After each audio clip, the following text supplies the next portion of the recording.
வணக்கம். சினிமா பேசுவோம் நண்பா.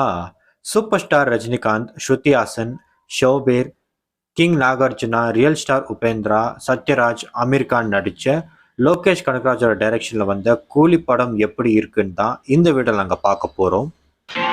இந்த தேவா பத்தி தெரிஞ்சிருந்தோ என்கிட்டயே விளையாடி இருக்கு. முதல்ல கூலி படத்தோட ஒன்லைன் ஸ்டோரி என்னன்னு பார்க்கலாம். சூப்பர் ஸ்டாரோட ஃப்ரெண்டா நடிச்ச சத்யராஜ் பார்த்தீங்கன்னாக்கா விசாகப்பட்டினம்ல இருப்பாரு. ஆனா அங்க ஒரு இறந்துருவாரு. அவர் இறந்தது ஒரு விஷயம் வந்துட்டு சென்னையில இருக்கிற நம்ம சூப்பர் ஸ்டாருக்கு தெரிய வருது.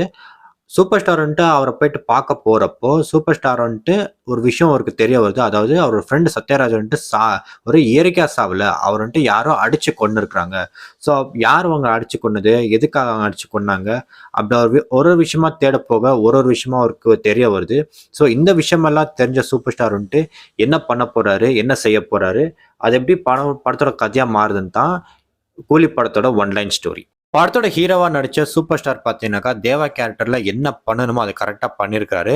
ஆக்டிங்ல ஆகட்டும், ஸ்க்ரீன் ப்ரெசன்ஸ் ஆகட்டும், பெர்ஃபார்மன்ஸ் ஆகட்டும், எல்லாமே நல்லா இருந்துச்சு. மாஸ் மூமெண்ட்ஸ்ன்னு பார்த்தீங்கன்னாக்கா படத்துல எதுவும் பெருசா இல்லை. எதிர்பார்த்த அளவுக்கு இல்லைனா கூட ஒரு சட்டிலாக தான் லோகேஷ் கனகராஜ் பண்ணியிருப்பாரு. விக்ரம் படத்துல பார்த்தீங்கன்னாக்கா இன்ட்ரோலுக்கு அப்புறம் தான் உலகநாயகன் கமல்ஹாசனோட ஸ்க்ரீன் ப்ரெசன்ஸே வரும். பட் இந்த படத்துல கூலி படத்துல பார்த்தீங்கன்னாக்கா மாஸ் மூமெண்ட்ஸ் ஆகட்டும் ரொம்ப சட்டலாக தான் இருக்குது. அண்ட் சூப்பர் ஸ்டாருக்கு பார்த்தீங்கன்னாக்கா இந்த படம் முழுக்கவே ட்ராவல் பண்ணுறாரு. படம் முழுக்கவே அவரோட ஸ்க்ரீன் ப்ரெசன்ஸ் இருக்கு. ஸ்ருத்யாஸோட கேரக்டர் பார்த்தீங்கன்னாக்கா ரொம்பவே முக்கியமான ஒரு கேரக்டர். சூப்பர் ஸ்டார் கூடவே ட்ராவல் பண்ணுற மாதிரி தான் லோகேஷ் கனகராஜ் எழுதியிருக்காரு.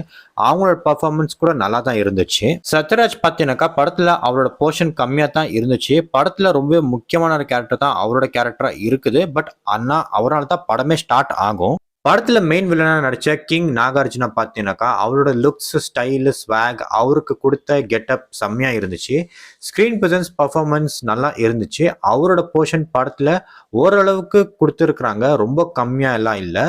அவரோட வில்லனிசம் ரொம்ப கொடூரமா எல்லாம் இல்லாம ஒரு ஓகேவா தான் இருந்துச்சு. ஷோபீர் ஆக்டிங் ரொம்பவே நல்லா இருந்துச்சு. இந்த படத்துல ஸ்கிரீன் பிரசன்ஸ் அண்ட் பெர்ஃபார்மன்ஸ் நிறைய இருந்துச்சு.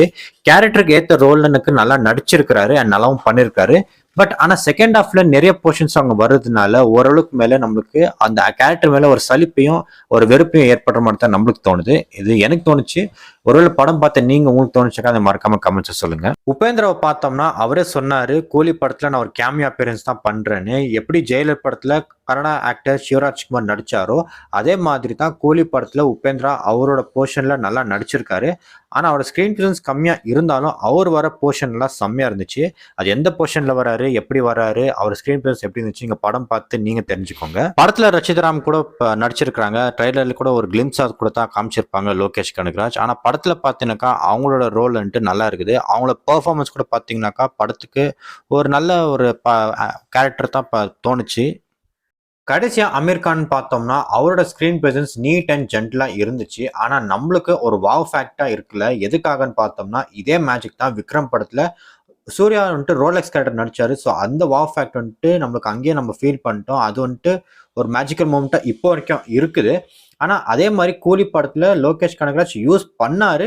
ஆனா நம்மளுக்கு ஒரு எக்ஸ்பெக்டேஷனே இருந்துச்சு. ஏன்னா படம் எது இப்போ இல்லை, படம் வரதுக்குன்னா முன்னாடியே தான் நம்மளுக்கு ஒரு எக்ஸ்பெக்டேஷன் இருந்துச்சு. அமீர் கான் கடைசியில் வரப்போறாரு, ஒரு மாசான மூமெண்டா இருக்க போகுதுன்னு.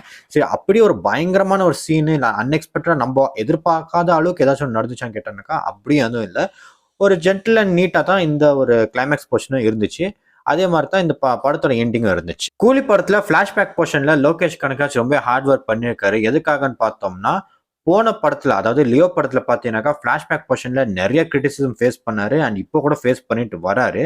அதே மாதிரி பார்த்தீங்கன்னாக்கா கைதி படத்துல ஒரு டைலாக தான் ஃபிளாஷ்பேக் போர்ஷனே இருக்கும். ஆனால் அது நல்லா ஒர்க் அவுட் ஆச்சு. பட் அதே மாதிரி கூலி படத்தில் பார்த்தீங்கன்னா ஃபிளாஷ்பேக்கில் வந்துட்டு ரொம்பவே நல்லா காமிச்சிருக்காங்க. முக்கியமாக சூப்பர் ஸ்டார் வந்துட்டு டிஏஜிங் டெக்னாலஜியில் காமிச்சிருப்பாங்க. அது ரொம்பவே நல்லா இருந்துச்சு. லோகேஷ் கனகராஜ் சிக்னேச்சர் டச்னாலே பிரியாணி சீன், அதுக்கப்புறம் விண்டேஜ் சாங் கண்டிப்பா இருக்கும். பிரியாணி சீன் விக்ரம் படத்துல அண்ட் கைதி படத்துல வந்த அளவுக்கு இல்லை, சும்மா ஒரு சீனா தான் இருக்கும். விண்டேஜ் சாங்னு பார்த்தீங்கன்னாக்கா ஒரு ஃபைட்ல தான் வரும். அதுவும் லியோ, விக்ரம் அண்ட் கைதியில ஒர்க் ஆனவளுக்கு இல்லை, ஒரு சட்டில தான் அந்த ஒரு ஃபைட் சீனை மூவ் ஆகும். படத்தோட மியூசிக்னு பார்த்தோம்னா சிக்கிட்டு வைப் அண்ட் மோனிகா சாங் கேட்கவும் அண்ட் விஜுவலா பார்க்கறதுக்கும் ரொம்பவே நல்லா இருந்துச்சு. பேக்ரவுண்ட் ஸ்கோர்லாம் பார்த்தோம்னாக்கா ஒரு சில தீம் மியூசிக் விட மிச்ச பிஜிஎம் எல்லாம் பார்த்தீங்கன்னாக்கா ஒரு ஓகேவா தான் இருந்துச்சு. ஏன்னா ஜெயிலர் படத்தை காப்பாத்துனதே அனிருத்தோட பிஜிஎம்னால தான். அண்ட் விக்ரம் படத்துல கூட ஒரு பிஜிஎம் கூட ரொம்ப செம்மையா இருந்துச்சு. ஆனா கூலி படத்துல எதுக்காக ஒரு சில பிஜிஎம் வந்துட்டு ரொம்ப ஓகேவா தான் இருந்துச்சுன்னு எனக்கு தெரியல. அண்ட் அதே நேரத்தில் பார்த்தீங்கன்னாக்கா கூலி படம் ஒரு ஸ்டாண்ட் அலோன் ஃபிலிம் தான். எல்சியூ கனெக்டெல்லாம் இந்த படத்தில் எதுவும் இல்லை. அது நேத்தே ஒரு ஸ்டேட்மெண்ட்டாக வந்துட்டு லோகேஷ் கனகராஜ் சொல்லியிருப்பாரு. லோகேஷ் கனகராஜ் ஒரு இன்டர்வியூல சொல்லியிருப்பாரு, படத்தோட இன்டர்மிஷன்ல ஆடியன்ஸோட ரெஸ்பான்ஸ் பார்க்கறதுக்கோசரம் நான் வெயிட் பண்ணிட்டு இருக்கேன் அப்படின்னு. ஆனா அப்படி விக்ரம் படத்துல இல்லைன்னா மாஸ்டர் படத்துல வந்தவளுக்கெல்லாம் ஒரு பெரிய பேகரான ஒரு இன்டர்மிஷன் எல்லாம் சொல்ல முடியாது. ஒரு சட்டிலா தான் இருந்துச்சு. படத்துல பெரிய அன்எக்ஸ்பெக்டட் ட்விஸ்ட் அண்ட் டர்ன்ஸ் எதுவும் இல்ல. படம் கதையோட டிராவல் பண்ணுறதுனால நம்ம ப்ரெடிக்ட் பண்ண முடியுது. அண்ட் ஈஸியா நம்மளால எக்ஸ்பெக்ட் பண்ண முடியுது. அடுத்து இதுதான் நடக்க போகுது, இவர் தான் வர போறாங்க அப்படின்னு. படத்தோட ஸ்டோரி ரொம்ப யூசுவலா வந்த ஒரு ஸ்டோரி தான். ஏன்னா படம் ரிலீஸ் ஆகிறதுக்கு முன்னாடி டைம் டிராவல், இன்விசிபிள்னு ஏதேதோ கனெக்ட் பண்ணிட்டு இருந்தாங்க. படத்தோட ஃபர்ஸ்ட் ஹாஃப்னு பார்த்தோம்னா எல்லா கேரக்டருக்குமே ஒரு எஸ்டாப்ளிஷ்மெண்ட் ஷாட்டை வச்சு யார் யார் என்னென்ன பண்றாங்க, எந்தெந்த ஊர்ல இருக்காங்க, எப்படி இவங்களாம் கனெக்ட் ஆகுறாங்கன்னு தான் படத்தோட ஃபர்ஸ்ட் ஹாஃபே இருந்துச்சு. அதுக்கப்புறம் ஒரு ஹையான இன்டர்வல்ல வச்சு அதுக்கப்புறம் செகண்ட் ஹாஃப்ல என்ன நடக்கும்னு தான் படத்தோட ஸ்டோரியை மூவ் ஆன் ஆகுது. ஆனால் செகண்ட் ஹாஃப்ல பார்த்தீங்கன்னாக்கா எல்லாமே ஒரு எமோஷன் அண்ட் கேரக்டர்ஸோட அன்ஃபோல்ட் பண்ற ஒரு சுச்சுவேஷன் தான் இருக்குது. ஆனால் என்ன கேட்டிங்கனாக்கா செகண்ட் ஹாஃப் கொஞ்சம் லேகாக தான் இருந்தது. டெக்னிக்கல் வைஸ் பார்த்தோம்னா சினிமோட்டோகிராஃபி, காஸ்டியூம் டிசைன் எல்லாமே நல்லா பண்ணியிருக்கிறாங்க. படத்துக்கு சர்டிஃபிகேட் கொடுத்துருக்குறாங்க. அதனால ஃபேமிலியோட போய் படம் பார்க்க முடியாது. சின்ன பசங்களை கூட இந்த படத்துக்கு கூட்டிட்டு போக முடியாது.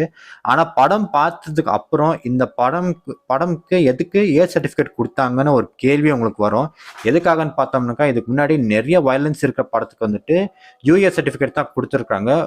ஓவராலா கூலி படம் பார்த்தீங்கன்னாக்கா ஒரு டீசென்ட் ஒன் டைம் வாட்சபிளான இருக்கிற ஒரு படம் தான். நீங்க கூலி படத்தை பார்த்தீங்கன்னா அது எப்படி இருந்துச்சுன்னு மறக்காம காமிச்சு சொல்லுங்க. ஒருவேளை இன்னும் பார்க்காதவங்க மிஸ் பண்ணாம போய் தியேட்டர்ல பாருங்க.